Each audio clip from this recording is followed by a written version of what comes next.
Plate hidden, এটা একটা crime. ওই আইডিয়া আপনারও আছে।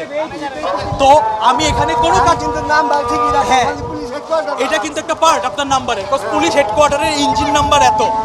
আপনার গাড়ির কোনো ইন্ডিভিজুয়াল নাম্বার নেই, আপনি ইঞ্জিন নাম্বার নিয়ে গাড়ি চালাচ্ছেন, পুলিশ হেডকোয়ার্টারের ইঞ্জিন নাম্বার। আপনি অর্ধেকটা হিডেন করে গেছেন আমাদের থেকে। ফার্স্ট অফ অল এটা গেল, দাঁড়ান কথা শেষ করতে দেন। তারপরের কাজটা কি হইলো, নাম্বার প্লেট হিডেন করে আপনি 1 ঘন্টা গাড়ি বসায় রাখছেন, আমি ওটা মাফ করলাম, আপনি রোগী খুঁজতেছিলেন। কিন্তু নাম্বার প্লেট যে হিডেন করছেন এটার পাওয়ার আমাদের হাতে নাই। আমরা আর্মির সাথে কন্ট্যাক্ট করব, তারপর বাকিটা। আমরা এখানে কিছু করতে পারবো না, আমরা ল ইনফোর্সমেন্ট করতেছি না এখানে। রাস্তায় ছাত্র দায়িত্ব পালন করতেছিলাম, উনি হঠাৎ করে আমার পাশে গাড়ি থামায় বললো ওনার ইমার্জেন্সি আছে, ওনার মনে হয় স্কোয়ার হাসপাতালে তার কিছু পেশেন্ট ছিল, রোগী ছিল। তো উনি 5 মিনিটের কথা বলে আমার গাড়িটা এখানে রেখে পার করে চলে গেল। 1 ঘন্টা তারা গাড়ি আসে না, আমরা সন্দেহ করা শুরু করলাম তার গাড়ি এতক্ষণ এখানে কেন আছে।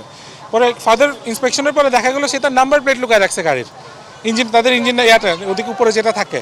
এরপরে গিয়ে এখন আমরা আর্মিদেরকে কল দেওয়ার ট্রাই করতেছি, আর্মিরা যখন কল ধরে তখন যদি আসে, এরপর আর্মিরা যে সিদ্ধান্ত দিবে সেটা সে অনুযায়ী কাজ করবো। কারণ আমাদের নিজস্ব কোনো অথরিটি নেই এখানে। না, আমার তো গাড়িটা সাদের গাড়ি, পুলিশ হেডকোয়ার্টার এডিশনাল ডিআইজি সাদের গাড়ি, মঞ্জুর আলম পরমানি। এখন গাড়িটা আমি এখানে বইলা গেছি যে আঙ্কেল গাড়িটা আমি রাইখে স্কুল হাসপাতালে যাই, তার বাচ্চা দুটা নিয়ে আসবো। এখন ওখানে গিয়ে ওদেরকে খুঁজে পাইতে দেরি হয়েছে, ওই যে কাজের লোক আর 2টা বাচ্চা দিয়ে আইছি, এই আসতে যতক্ষণ লাগছে। হ্যাঁ, এখন ফোন একটু দেরি হইতেই পারে। না, এমনি তো এখন কোথাও গাড়ি রাখতে পারি না, কোনো পার্কিংও নেই। সেই হসপিটাল রাখবেন না গাড়ি? হসপিটালে জায়গা নাই, পার্কিং নাই। এখানে আমি যেটা লেখা দেখছি পুলিশ হেডকোয়ার্টার ঢাকা, রাইট?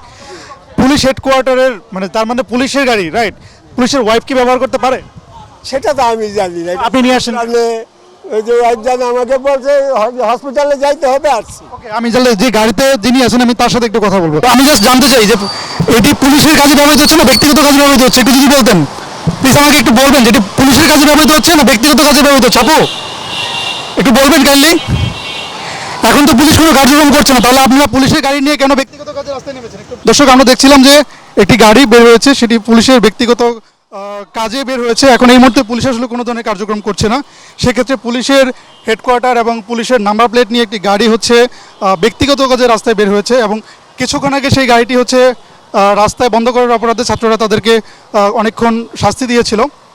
এবং আমরা দেখছি যে এই গাড়িটি এখনও ব্যক্তিগত কাজে পুলিশের যতদূর আমরা জানি যে পুলিশের স্ত্রী তার ব্যক্তিগত কাজে গাড়িটি ব্যবহার করছে।